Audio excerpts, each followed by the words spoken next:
Details చూస్తే మరో పక్షం రోజులు ఓటర్ల తీర్పు ఏంటో తెలిసిపోనుంది. కానీ ఈ 15 రోజులే పార్టీలకు అభ్యర్థులకు క్షణం ఒక యుగంగా గడుస్తుంది. పోలింగ్ ముగిసిన తర్వాత టెన్షన్లో ఉన్నారు క్యాండిడేట్స్. దీనికి కారణం ఓటర్ నాడి అందుకోకపోవడమే. గతంలో గాలి వీస్తే ఆ గాలిలో గెలిచిపోతామనే నమ్మకంతో ఉండేవారు అభ్యర్థులు. ఇప్పటికీ వైసీపీ కూటమి పార్టీల మధ్య హోరాహోరీ పోరు జరగడంలో ఒక పట్టాన అంచనాలకు రాలేకపోతున్నారు. దీంతో పోలింగ్ బూత్ల వారీగా ఓటింగ్ సరళిని, ఆ పోలింగ్ బూత్లో ఎన్ని ఓట్లు పోలాయి, ఎవరికి ఎన్ని రావచ్చు అనే లెక్కలు వేసుకుంటున్నారు నాయకులు. వాటితో కూడికలు తీసివేతలతోనే కాలం గడిపేస్తున్నారు. ఎవరేం చెప్పినా కొట్టి పారేయడం లేదు, అలాగని విభేదించడం లేదు, నమ్మే పరిస్థితి లేదు. ఫీల్డ్ నుంచి భిన్నమైన గణాంకాలు చెబుతుండడంతో అంతా అటెన్షన్లో ఉన్నారు.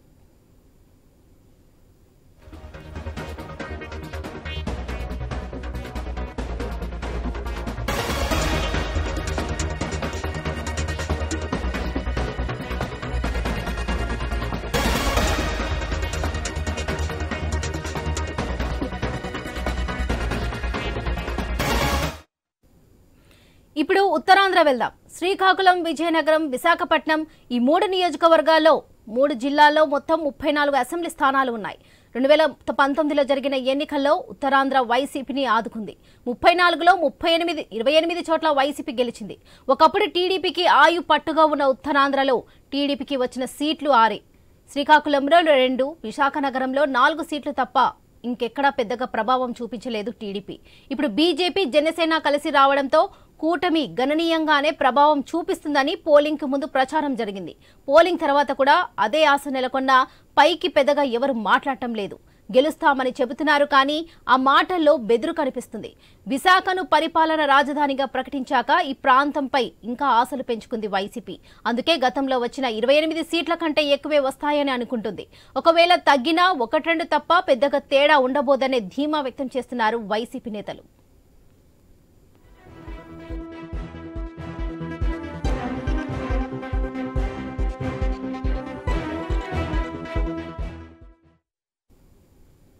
గత అసెంబ్లీ ఎన్నికల్లో విజయనగరం జిల్లాను వైసీపీ క్లీన్ స్వీప్ చేసింది. టీడీపీకి హేమీ లాంటి నాయకులు ఉన్నా అంతా చేతులెత్తేశారు. ఇప్పుడేంటి, టీడీపీ ఖాతా తెరుస్తుందా? వైసీపీ అదేవిధంగా అన్ని స్థానాలను ఖాతాలో వేసుకుంటుందా? అదేవిధంగా శ్రీకాకుళం జిల్లాలో ఇచ్చాపురం, టెక్కిలి తప్ప ఇంకెక్కడా టీడీపీ గెలవలేదు. టెక్కిలిలో అచ్చెన్నాయుడు లక్ష్యంగా వైసీపీ గట్టి వ్యూహాలే రచించింది. ఇచ్చాపురంలో బెందాలం అశోక్ను ఓడించడానికి వేయని ఎత్తులు లేవు. ఈ 2 చోట్ల ఎలాంటి ఫలితాలు వస్తాయనేది రకరకాల ఊహాగానాలు వినిపిస్తున్నాయి.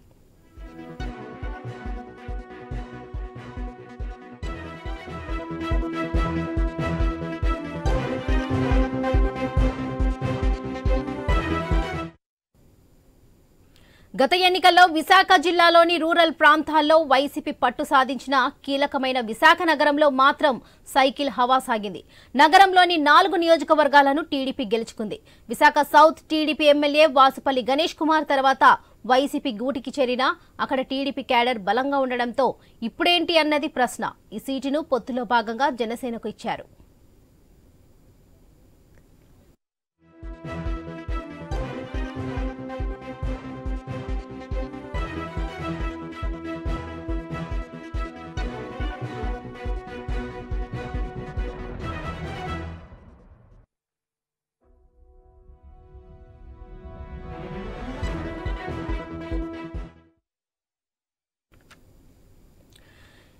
ఇక విశాఖపట్నంకి సంబంధించి మరిన్ని అప్డేట్స్ మా ప్రతినిధి రాజు అందిస్తారు. రాజు, చెప్పండి, విశాఖపట్నం జిల్లాలో మొత్తం మీదుగా 15 అసెంబ్లీ స్థానాలున్నాయి.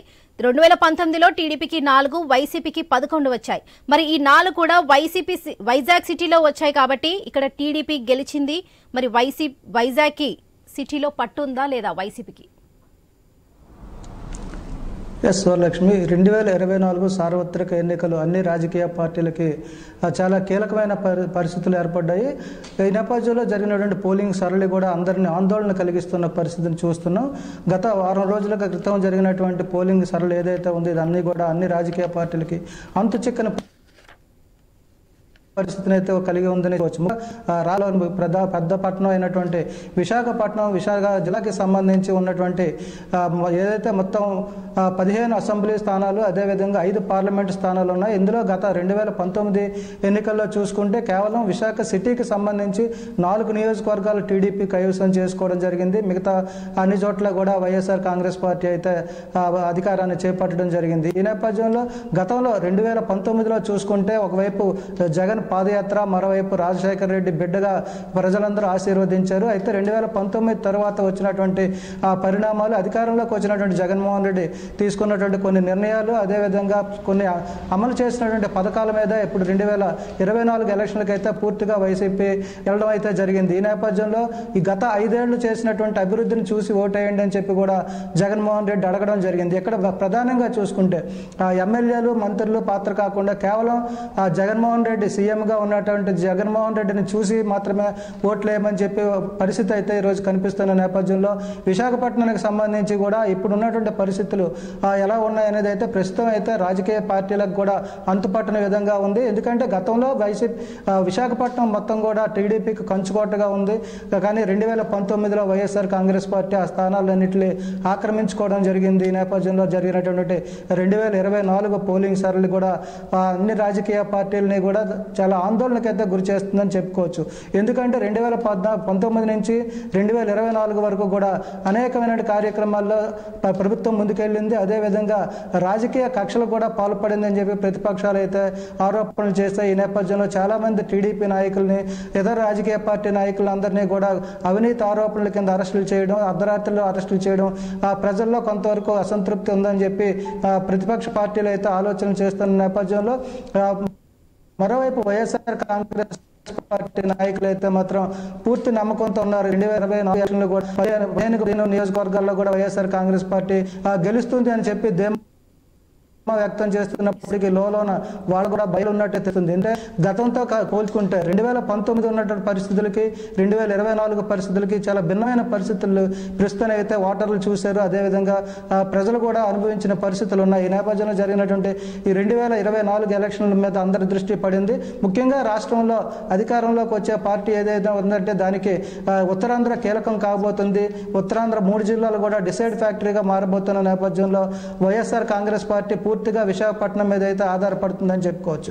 ఎందుకంటే మళ్ళీ అధికారంలోకి వస్తే విశాఖపట్నం నుంచే పరిపాలన సాగిస్తామని చెప్పి ముఖ్యమంత్రి చెప్తున్న నేపథ్యంలో అది సాధించేందుకు ముందుకు ప్రజలను కూడా ఒప్పించే ప్రయత్నాలని స్థానిక వైఎస్ఆర్ కాంగ్రెస్ పార్టీ నాయకులు కావచ్చు, మంత్రులు కావచ్చు చాలా తీవ్రంగా కృషి చేశారని చెప్పుకోవచ్చు. అయితే ప్రజలు దీన్ని ఎంతవరకు ఆకర్షిస్తారు, అదేవిధంగా ఆమోదిస్తారు అనేది కూడా ప్రశ్నార్థకంగా మారింది. ఎందుకంటే ఉత్తరాంధ్రలో ఎక్కువగా వలస కూలీలు ఉంటారు. వీళ్ళందరూ కూడా ఉపాధి కోసం విశాఖపట్నం వస్తారు. విశాఖపట్నంలో చిన్న వ్యాపారాలు చేసుకొని అదేవిధంగా కర్మాగారాల్లో పనిచేసుకొని ఉన్నటువంటి వలస కార్మికులు, అదేవిధంగా ఎక్కడికి వచ్చి స్థిరపడినటువంటి వాళ్ళందరూ కూడా ఇక్కడ ఉన్నారు. వీళ్ళందరికీ ఒక పరిపాలన రాజధాని వస్తే ఎలాంటి ఇబ్బందులు వస్తాయి అనేది కూడా వీళ్ళలో ఉన్నటువంటి భయాందోళనలకు కారణం కావచ్చు. దీని నేపథ్యంలో ఈరోజు ఏదైతే ఈ ఏడాది జరిగినటువంటి ఎలక్షన్లు ఉన్నాయో గతంతో కంటే పోలింగ్ పర్సెంట్ చాలా స్వల్పంగా పెరిగింది. ఇది ఎందుకు అంటే గతంలో పోల్చుకుంటే ఓట్లు పెరిగాయి, అదేవిధంగా పర్సెంటేజ్ కూడా పెరిగింది. ఈ పెరిగిన పర్సెంటేజ్ కూడా భారీగా కాకుండా చాలా స్వల్పంగానే పెరిగిందని చెప్పుకోవచ్చు. ముఖ్యంగా విశాఖపట్నంలో ఉన్నటువంటి అర్బన్లో ఉన్నటువంటి 4 నియోజకవర్గాల్లో కూడా గతంతో కంటే కూడా చాలా స్వల్పంగా 2% మాత్రమే ఓటింగ్ శాతం పెరిగింది. ఇది ఎటు దారి తీస్తుంది అనేది కూడా ఆందోళన కలిగిస్తున్న పరిస్థితి కనిపిస్తుంది. ఇక మరీ ముఖ్యంగా చూసుకుంటే 2019లో తెలుగుదేశం సెపరేట్గా, జనసేన సెపరేట్గా పోటీ చేసాయి. ఆ నేపథ్యంలో అప్పుడు వచ్చినటువంటి 2 పార్టీలకి వచ్చినటువంటి పోలింగ్ పర్సెంట్ కావచ్చు, ఓట్లు కావచ్చు ఇప్పుడు కలుపుకుంటే దగ్గర వైఎస్ఆర్ కాంగ్రెస్ పార్టీని కొట్టి అధికారానికి వచ్చే అవకాశాలు కనిపిస్తున్నట్టు మరోవైపు రాజకీయ విశ్లేషకులు కూడా అభిప్రాయాన్ని వ్యక్తం చేస్తున్న పరిస్థితి. ఇక విజయనగరం జిల్లాకు చూసుకుంటే విజయనగరం పూర్తిగా గతంలో 12 నియోజకవర్గాలు ఉండే 12కు 12 కూడా తెలుగుదేశం పార్టీ సాధించిన సందర్భాలు ఉన్నాయి. ఈ నేపథ్యంలో 2019లో అటు 2009 బైఫ్రికేషన్ తర్వాత విజయనగరంలో 9 నియోజకవర్గాలు మిగిలాయి. ఈ 9 నియోజకవర్గాల్లో కూడా 2019లో YSR Congress party clean sweep చేసింది. అయితే ఇక్కడ కూడా చూసుకుంటే గతంలో ఉన్నటువంటి ఏదైతే పరిస్థితులు ఉన్నాయో ఇవి కూడా ఇక్కడ ఓటర్లు ప్రభావితం చేశాయని చెప్పుకోవచ్చు. 2019లో పాదయాత్ర కావచ్చు, అదేవిధంగా రాజశేఖర రెడ్డి బిడ్డగా ఒక అవకాశం ఇవ్వండి అంటూ జగన్మోహన్ రెడ్డి చేసినటువంటి అభ్యర్థన కావచ్చు. 2019లో విజయనగరంకి సంబంధించి పూర్తిగా 9 నియోజకవర్గాలను అయితే వైఎస్ఆర్ కాంగ్రెస్ పార్టీ సాధించుకోవడం జరిగింది. కానీ 2019 నుంచి 2024 మధ్య ఉన్నటువంటి పరిస్థితులు కూడా చూసుకుంటే చాలా వరకు ఇక్కడ ఉన్నటువంటి ప్రాజెక్టులు ఏవైతే ఉన్నాయో ఇవన్నీ పెండింగ్లో ఉన్నాయి. అదేవిధంగా చాలా వరకు సమస్యలు ప్రజలు ఎదుర్కొన్నారు అని మరోవైపు ప్రతిపక్షాలు అయితే ఈసారి అధికారం చేజిక్కించుకునే ఆశల్లో ఉన్నాయని చెప్పుకోవచ్చు. అదేవిధంగా వైఎస్ఆర్ కాంగ్రెస్ పార్టీ ప్రవేశపెట్టిన పథకాలు అయితే కూడా మహిళలకు ఎక్కువగా అందాయి. కాబట్టి ఈసారి మహిళలందరూ కూడా వైఎస్ఆర్ కాంగ్రెస్ పార్టీని ఆశీర్వదిస్తారని చెప్పి ఆ పార్టీ నాయకులు అయితే ఆశాభావం వ్యక్తం చేస్తుంటే, అదే సమయంలో ఈసారి ఎలక్షన్లో యువత ఎక్కువగా పోతున్నారు. యువత ఓటింగ్ శాతం కూడా పెరిగింది. వీళ్ళందరూ కూడా అంటే కొత్తగా ఓటేస్తున్నటువంటి యువత అంతా కూడా ఎక్కువగా జనసేనకి ఆకర్షితులయ్యే అవకాశాలు ఉన్న నేపథ్యంలో అటు మహిళలు వైఎస్ఆర్ కాంగ్రెస్ పార్టీ, ఇటు యువత జనసేన టీడీపీ కూటమికి వేస్తే పరిస్థితి ఏ విధంగా ఉంటుంది అనే ఆందోళన కూడా రాజకీయ వర్గాల్లో వెలువెత్తుతున్న పరిస్థితి కనిపిస్తుంది. ఈ నేపథ్యంలో గతంతో పోల్చుకుంటే సీట్ల సంఖ్య తగ్గే అవకాశాలే ఎక్కువగా విజయనగరంలో కనిపిస్తున్నాయి వైఎస్ఆర్ కాంగ్రెస్ పార్టీకి అని చెప్పుకోవచ్చు. ఏదైతే స్థానికంగా ఉన్నటువంటి నాయకులు అయితే మాత్రం 9కి 9 మళ్ళీ సాధిస్తామని చెప్పారు. రాజు లైన్ లో ఉండండి, ఒక నిమిషం, ఒక చిన్న షార్ట్ బ్రేక్ తీసుకుందాం. బ్రేక్ తర్వాత మనతో పాటు రాజకీయ విశ్లేషకులు మన్యం కోటేశ్వరరావు గారు జాయిన్ అయ్యారు, వారితో మాట్లాడదాం. మనతో పాటు రాజకీయ విశ్లేషకులు మన్యం కోటేశ్వరరావు గారు మనతో పాటు ఉన్నారు. సార్ నమస్కారం. నమస్కారం సార్. ఇప్పటి వరకు మా కరెస్పాండెంట్ రాజు గారు అప్డేట్స్ ఇచ్చారు, మీరు కూడా విన్నారు కదా. చెప్పండి సార్, ఉత్తరాంధ్ర 3 ఎలా ఉండబోతుంది? శ్రీకాకుళం, విజయనగరం, విశాఖపట్నం ఈ 3 జిల్లాలకు గాను కలిసి మొత్తం అసెంబ్లీ స్థానాలు 34 ఉన్నాయి. వీటిలో ఈ 34లో ఎవరికి ఎన్ని సీట్లు అనే దాని మీద పార్టీల అంచనాలు ఎలా ఉన్నాయంటారు? ఇప్పుడు బొత్స సత్యనారాయణ గారు 34కి 34 సీట్లు తెచ్చుకుంటాం అనేటువంటి అభిప్రాయాన్ని బహిరంగానే వ్యక్తం చేశారు.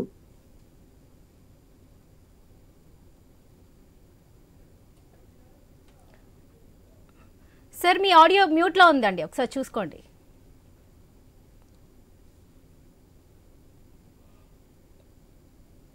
హలో సార్ వినిపిస్తుంది, చెప్పండి.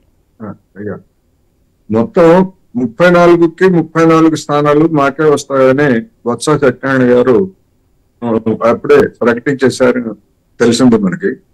అదేవిధంగా 3 పార్టీల కూటమి కూడా ఈసారి మొత్తం ఉత్తరాంధ్ర మాదే అన్నట్టుగా వాళ్ళు కూడా చెప్తున్నారు. కానీ నా అబ్జర్వేషన్ ప్రకారం లేదా నాకు ఉన్నటువంటి సమాచారం ప్రకారం పోటాపోటీగా అక్కడ పరిస్థితి ఉన్నది. ఓటింగ్ కూడా అదే విధంగా జరిగిందనేది నా అభిప్రాయం. గ్రామీణ ప్రాంతాలు, ఏజెన్సీ ప్రాంతాల్లో ప్రధానంగా వైసీపీకి ఆదరణ ఉన్నట్టుగా చెప్తున్నారు.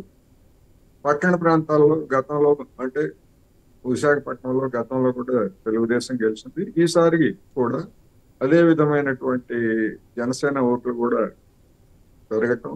రెండోది వైసీపీ నాయకత్వం అంటే వైసీపీ ప్రభుత్వము చేసినటువంటి వాగ్దానాలకి, అమలు జరిపినటువంటి పథకాలకి, అభివృద్ధి ప్రచారానికి ఎక్కడ పొంతం లేకపోవడం అనేటువంటిది ఒక అసంతృప్తి అనేది కూడా ఉన్నది. అందువలన డెఫినెట్ గా ఈసారి వైసీపీకి గతంలో వచ్చినటువంటి 28 స్థానాలు రావు. 50-50 ఛాన్సెస్. 15 స్థానాలు అంటే ఆ కూటమికి 15 కానీ లేదా వైసీపీకి 15 కానీ వచ్చేటువంటి అవకాశాలు ఉన్నాయనేది నా అంచనా. అందువల్ల మొత్తంగా చూసినప్పుడు మిక్స్డ్ మొత్తం రాష్ట్ర వ్యాపితంగా ఉన్నటువంటి పరిస్థితి ఏదైతే ఉందో ఉత్తరాంధ్రలో కూడా అదే ప్రతిబింబించింది. ఎందుకంటే గతంలో కూడా మనం చూసాం రాష్ట్రం మొత్తం మీద తెలుగుదేశానికి వచ్చినటువంటి 23 సీట్లు, అందులో 4వ వంతు మాత్రమే అక్కడ వచ్చింది. అందుకని ఉత్తరాంధ్రకి ప్రత్యేకంగా ఉత్తరాంధ్ర కీలకం అని చెప్పడానికి లేదు.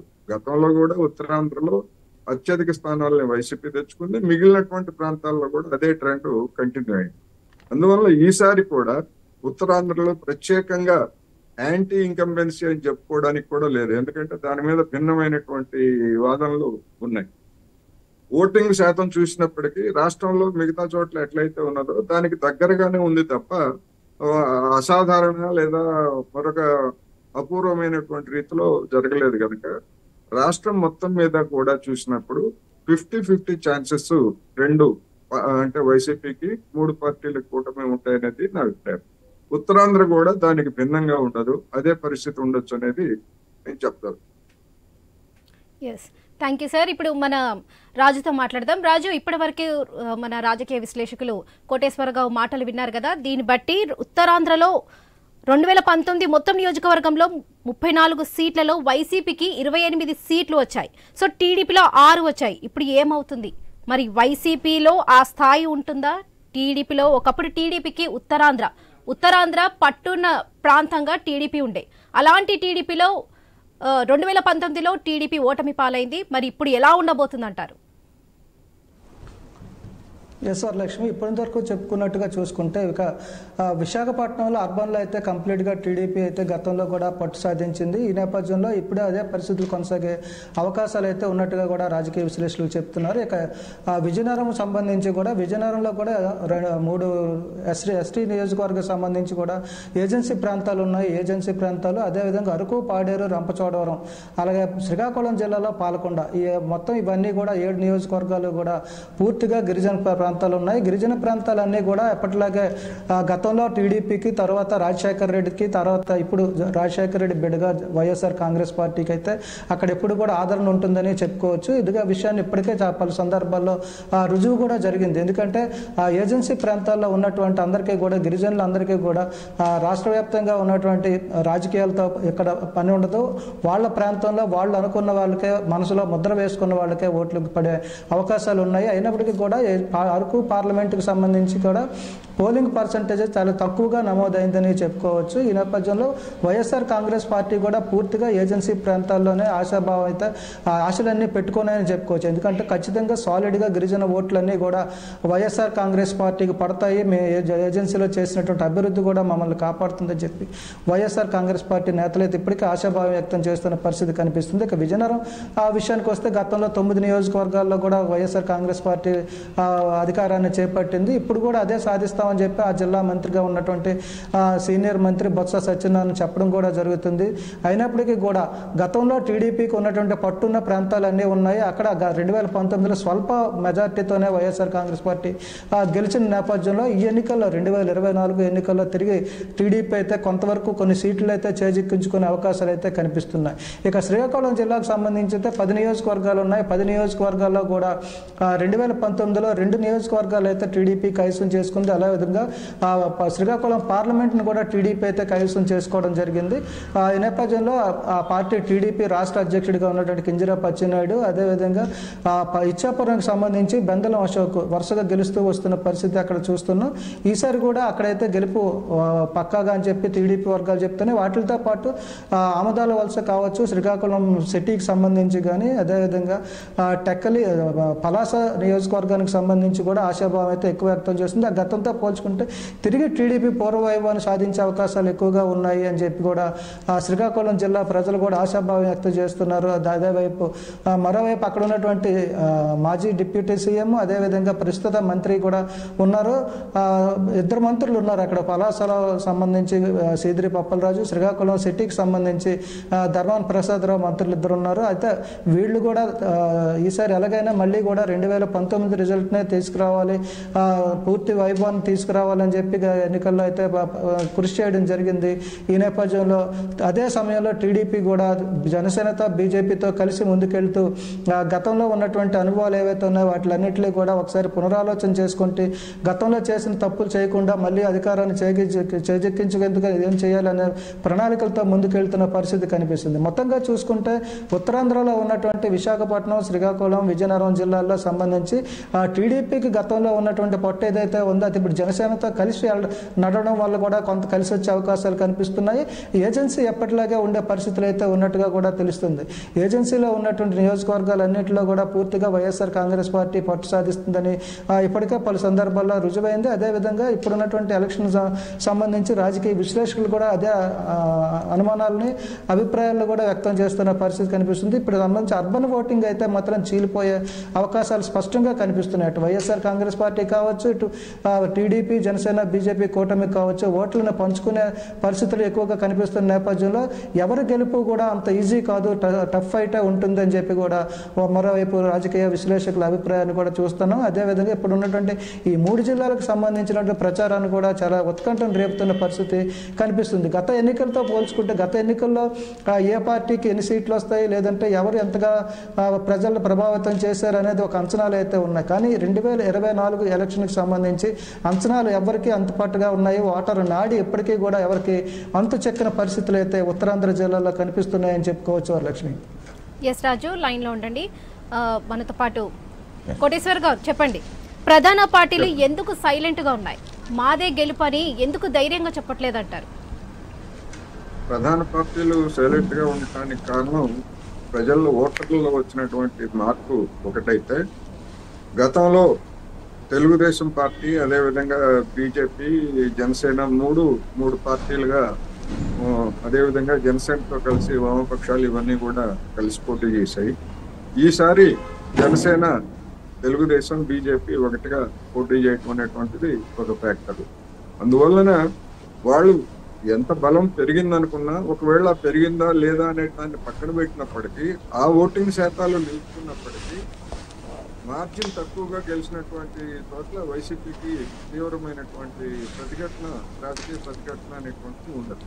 అందువల్లనే ఆ కారణంగానే మొత్తంగా రాష్ట్రం మొత్తంగా చూసినప్పుడు అదే పరిస్థితి ఉన్నది. అదే పరిస్థితి ఉత్తరాంధ్రలో కూడా ఉంది కనుక బహుశా వైసీపీ పార్టీ కానివ్వండి లేదా తెలుగుదేశం కూటమి కానివ్వండి నాడిని పసిగట్టడంలో కానీ లేదా మొత్తంగా ఎటువైపు మొగ్గారు అనేటువంటిది కూడా సమస్య. ఎందుకు అంటే ఇక్కడ ప్రధానంగా సంక్షేమ పథకాలు వర్సెస్ అనేటువంటి పద్ధతుల్లో జరిగాయి. సంక్షేమ పథకాలు వర్సెస్ అనుకున్నప్పుడు సహజంగానే గ్రామీణ ప్రాంతాల్లో లేదా ఏజెన్సీ ప్రాంతాల్లో ఉన్నటువంటి వాళ్ళకి పెన్షన్లు కానివ్వండి లేకపోతే ఇతర సంక్షేమ పథకాలు కానివ్వండి ఎంతో ఊరట కలిగిస్తాయి. అదే పట్టణాల్లో ఉండే వాళ్ళకి కూడా ఊరట కలిగించినప్పటికీ గ్రామీణ ప్రాంతాల్లో ఉన్నటువంటి సంతృప్తి పట్టణాల్లో, ఎందుకంటే కాస్ట్ ఆఫ్ లివింగ్ జీవన వ్యయం ఎక్కువ, ఇతరత్ర అనేక సమస్యలు ఉంటాయి కనుక ఆ సంతృప్తి భిన్నంగా ఉంటుంది. అందుకనే గ్రామీణ ప్రాంతాల్లో లేదా మహిళల్లో ఏజెన్సీ ప్రాంతాల్లో జరిగినటువంటి పరిణామాలు లేదా అక్కడ ఉన్నటువంటి పరిణామాలు చూసినప్పుడు పోటాపోటీగా ఉంది. అంటే కొన్ని ప్రాంతాల్లో వైసీపీకి బలంగా పట్టుంటే మరికొన్ని ప్రాంతాల్లో తెలుగుదేశం ఈ 3 పార్టీల కూటమి కూడా పట్టుంది కనుక స్వల్ప మార్జిన్ అంటే 5,000 లోపు లేదా 3-4,000 లోపు ఓట్ల తేడాని ఏ పార్టీ కూడా పసిగట్టలేదు. ఓవర్ హెల్పింగ్ గా 30,000, 40,000, 20,000 అట్లా వస్తుంది అనుకుంటే అది వేరు. కానీ అటువంటి పరిస్థితి ఇవాళ ఉత్తరాంధ్రలో కాదు, మొత్తం రాష్ట్రం మొత్తంగా కూడా లేదు. అందుకనే అన్ని పార్టీలు కూడా జాగ్రత్తగా ఆచితూచి వ్యవహరిస్తున్నాయనేది నాకు. ఎస్ రాజు చెప్పండి, విజయనగరం జిల్లా మొత్తంలో అసెంబ్లీ స్థానాలు మొత్తం మీదుగా 9 ఉన్నాయి. దాంట్లో చూసుకున్నట్లయితే 2019లో మొత్తం వైసీపీ గెలిచింది. ఇక విజయనగరం అంటే టీడీపీ అంటే విజయనగరంలా ఉండేది. అందులో కీలక నాయకులు అశోక్ గజపతి లాంటి వాళ్ళు ఉన్నారు. మరి ఇప్పుడు ఎలా ఉండబోతుంది అంటారు? వరలక్ష్మి, విజయనగరం విషయానికి వస్తే గతంలో టీడీపీ కంచుకోట. ఎందుకంటే 9 నియోజకవర్గాల్లో కూడా టీడీపీ గెలిచిన సందర్భాలు ఉన్నాయి. ఈ నేపథ్యంలోనే 2019లో అయితే ఆ రికార్డును తిరగరాస్తూ వైఎస్ఆర్ కాంగ్రెస్ పార్టీ అయితే 9కి 9 చేజిక్కించుకోవడం జరిగింది. అది ఇందాకలా చెప్పుకున్నట్టుగా అప్పుడు ఉన్నటువంటి పరిస్థితులకు అనుగుణంగా రాజశేఖర రెడ్డి బిడ్డగా, రెండవది ఏంటంటే ఒక్క అవకాశం అనే నినాదంతో పాటు జగన్మోహన్ రెడ్డి చేసినటువంటి పాదయాత్ర ఏదైతే ఉందో పాదయాత్రకి ఓటర్లు అందరూ కూడా ఆకర్షితులయ్యారు. ఒక్క అవకాశం ఇస్తే ఎలా ఉంటుందని చెప్పి అవకాశం ఇవ్వడం కూడా జరిగింది. ఈ నేపథ్యంలోనే 9కి 9 నియోజకవర్గాల్లో కూడా వైఎస్ఆర్ కాంగ్రెస్ పార్టీ గెలిచింది. అదేవిధంగా రికార్డు నమోదు ఏంటంటే విజయనగరం పార్లమెంటుకు సంబంధించి అప్పటికి ఒక రాజకీయ దిగ్గజంగా ఉన్నటువంటి కేంద్ర మాజీ మంత్రి అశోక్ గజపతిరాజు టీడీపీ నుంచి పోటీ చేస్తూ ఒక సాధారణ కార్యకర్తగా ఉన్నటువంటి బెల్లాన చంద్రశేఖర్ వైఎస్ఆర్ నుంచి పోటీ చేస్తూ కూడా అశోక్ గజపతిరాజును ఓడించడం కూడా ఒక రికార్డుగా చెప్పుకోవచ్చు.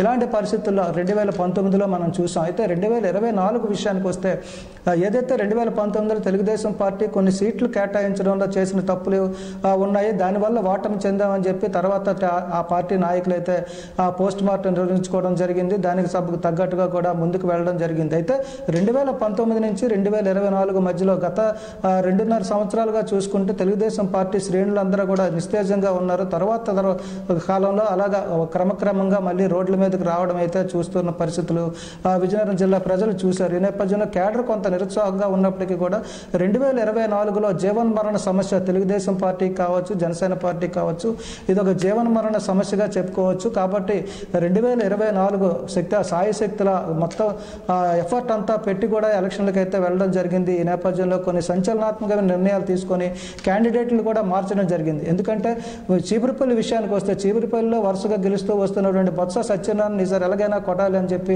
తెలుగుదేశం కంకణం కట్టుకుంది. ఈ నేపథ్యంలో అక్కడ బలమైన వ్యక్తి కోసం అయితే సెర్చ్ చేయడం, క్యాండిడేట్ కోసం పరిశీలన చేసి చివరి దశలో చివరి నిమిషంలో మాజీ రాష్ట్ర అధ్యక్షుడు కళా వెంకట్రావు, మాజీ మంత్రి పోలిట్ బ్యూరో సభ్యుడు కళా వెంకట్రావుని తీసుకొచ్చి చీపురుపల్లిలో బొత్స సత్యనారాయణ మీద అయితే నిలబెట్టడం జరిగింది. ఇలాంటి అదేవిధంగా పార్తీపురంకి సంబంధించి కూడా ఒక కొత్త వ్యక్తిని తీసుకొచ్చి అక్కడ ఉన్నటువంటి సిట్టింగ్ ఎమ్మెల్యే మీద అయితే పోటీ పెట్టడం జరిగింది. ఈ నేపథ్యంలో కొంతవరకు టీడీపీ అయితే పూర్తిగా ఎలాగైనా పట్టు సాధించాలని చెప్పి ముందుకెళ్తున్న నేపథ్యంలో సూపర్ 6 పథకాలు కూడా ప్రజలను ఆకర్షిస్తాయి అనేది కూడా కొంత అనుమానం కలిగిస్తున్న పరిస్థితి ఉన్న నేపథ్యంలో మరోవైపు వైఎస్ఆర్ కాంగ్రెస్ పార్టీ 2019 నుంచి అమలు చేసినటువంటి పథకాలు డైరెక్ట్ బెనిఫిట్ ఏదైతే లబ్ధిదారుడు ఉన్నారో లబ్ధిదారుడు అకౌంట్లో పడిన నేపథ్యంలో వైఎస్ఆర్ కాంగ్రెస్ పార్టీ కూడా అంతే ధీమాను వ్యక్తం చేస్తుంది. ఎందుకంటే నేరుగా లబ్ధి పొందినటువంటి లబ్ధిదారులు ఎవరైతే ఉన్నారో వీళ్ళందరూ కూడా మళ్ళీ వైఎస్ఆర్ కాంగ్రెస్ పార్టీని ఆశీర్వదిస్తారు, వాళ్ళకే ఓటేశారని చెప్పి ఆ పార్టీ నాయకులు ధీమా వ్యక్తం చేస్తున్నప్పటికీ కూడా ఏదైతే టీడీపీకి కంచుకోట అని చెప్తున్నటువంటి విజయనగరంలో పరిస్థితులు మళ్ళీ పూర్వవాయిని తీసుకొచ్చేందుకు ఆ పార్టీ నాయకులు అయితే కృషి చేశారు. మరి ఎంతవరకు దాంట్లో విజయం సాధిస్తారు అనేది అయితే కూడా ప్రస్తుతం ప్రశ్నార్థకంగా మారింది. 2024లో టీడీపీ జనసేన కూటమి మేనిఫెస్టో కూడా డైరెక్ట్గా ప్రజల్లోకి వెళ్ళిందో లేదని కూడా అనుమానాలు కూడా వ్యక్తం చేస్తున్నారు. కాబట్టి తెలుగుదేశం పార్టీ నాయకులు కూడా ఖచ్చితంగా మేము గెలుస్తాం అని చెప్పలేని పరిస్థితుల్లో గెలుపు మాదే అంటూ కూడా మీడియా ముందుకు వస్తున్న పరిస్థితి కనిపిస్తుంది. అదే సందర్భంలో వైఎస్ఆర్ కాంగ్రెస్ పార్టీ కూడా అదే ధీమానికి వ్యక్తం అంటే ఖచ్చితమైన గెలుపు అని చెప్పలేకపోతున్నప్పటికీ కూడా మాదే విజయం అంటూ కూడా బయటకైతే చెప్తున్న పరిస్థితి కనిపిస్తుంది. వాళ్ళు ఎస్ రాజు, మళ్ళీ మీ దగ్గరకు వస్తాం. కోటేశ్వరరావు గారిని అడుగుదాము. సార్ చెప్పండి, శ్రీకాకుళంలో మొత్తం అసెంబ్లీ స్థానాలు 10 ఉన్నాయి. 2019లో వైసీపీకి 8, టీడీపీకి 2 సీట్లు వచ్చాయి. అందులో టీడీపీలో 1 సీటు అచ్చెన్నాయుడికి ఇచ్చారు. మరి విజయనగరం జిల్లా మొత్తం అసెంబ్లీ స్థానాలు మొత్తం వైసీపీ కైవసం చేసుకుంది. మరి టీడీపీ అంటే ఉత్తరాంధ్ర అంటే టీడీపీ. అలాంటి విజయనగరంలో కీలక నాయకులు గజపతి రాజు గారు ఉన్నారు, అశోక్ గజపతి రాజు గారు ఉన్నారు. అలాంటి నాయకులు ఉన్నప్పటికీ కూడా 2019లో ఓటమి పాలయ్యారు. మరి ఇప్పుడు 2024లో కూటమిగా వస్తున్నారు కాబట్టి ఎలా ఉండబోతుందంటారు? ఇప్పుడు అనేక మంది తెలుగుదేశం నాయకులు అంటే గత రికార్డులు చూసినప్పుడు గెలిచిన తర్వాత జనాన్ని పట్టించుకోవడం అనేటువంటిది కూడా వాళ్ళ మీద ఉన్నటువంటి విమర్శ.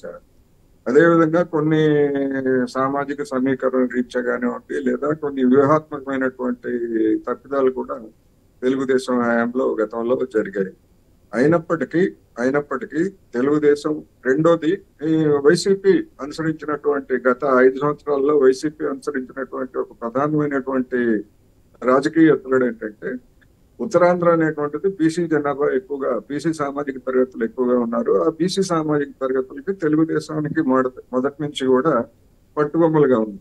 కానీ ఆ పట్టుని దెబ్బతీయడం కోసం వైసీపీ బీసీ కార్డుని ఎంచుకున్నది. అందువల్ల ఆ బీసీ కార్డుని ఎంచుకుని వాళ్ళకి ప్రాధాన్యత ఇవ్వడం, అనేక మందిని గతంతో పోలిస్తే ఎక్కువ మందిని బీసీ అభ్యర్థుల్ని రాష్ట్రం మొత్తంగానే నిలబెట్టడం, ఇవన్నీ కూడా నేపథ్యాన్ని చూసినప్పుడు దీని ప్రభావం కూడా మనం తక్కువ అంచనా వేయడానికి వీల్లేదు. ఎన్ని చేసినప్పటికీ రాష్ట్ర ప్రభుత్వం అనుసరించినటువంటి ప్రజల మీద మోపినటువంటి భారాలు లేదా కొన్ని తరగతుల్లో తలెత్తినటువంటి అసంతృప్తి, వాళ్ళు ఉద్యోగులు కావచ్చు లేదా టీచర్లు కావచ్చు లేదా అంగన్వాడీ టీచర్లు ఇలాంటి స్కీమ్ వర్కర్లుగా ఉన్నటువంటి వాళ్ళు కావచ్చు, వీళ్ళందరితో తలెత్తినటువంటి అసంతృప్తి, ఇట్లా రకరకాల కారణాలతోటి ఎట్లాగైతే నవరత్నాల ద్వారా ఒక ఓటు బ్యాంకుని ఏ విధంగా అయితే వైసీపీ సమకూర్చుకున్నదో తన ఇతర ప్రజా వ్యతిరేకమైనటువంటి చర్యల ద్వారా వ్యతిరేకులను కూడా అంతే బలంగా తయారు చేసుకున్నది అనేటువంటిది అభిప్రాయం స్పష్టంగా ఉంది. అందుకని ఒక విధంగా చెప్పాలంటే ఇది సంక్షేమ పథకాలు వర్సెస్ ప్రభుత్వ భారాలు అనేది కూడా వచ్చినటువంటి ధోరణులు కొన్ని చోట్ల మనకి కనిపిస్తున్నాయి. అందువల్లనే ఓటర్ల నాడి అనేటువంటిది ఒకటి. రెండోది, రెండు పార్టీల్లో ఉన్నటువంటి వాళ్ళు కూడా బీసీలే మొత్తం మీద చూసినప్పుడు, అది ఉత్తరాంధ్ర నియోజకవర్గాల్లో చూసినప్పుడు. అందువల్ల నాడిని పసిగట్టడం అనేటువంటిది కష్టంగా ఉంది. రెండోది, మార్జిన్స్ అనేటువంటివి స్వల్పంగా ఉండేటువంటి అవకాశాలు ఉన్నాయి.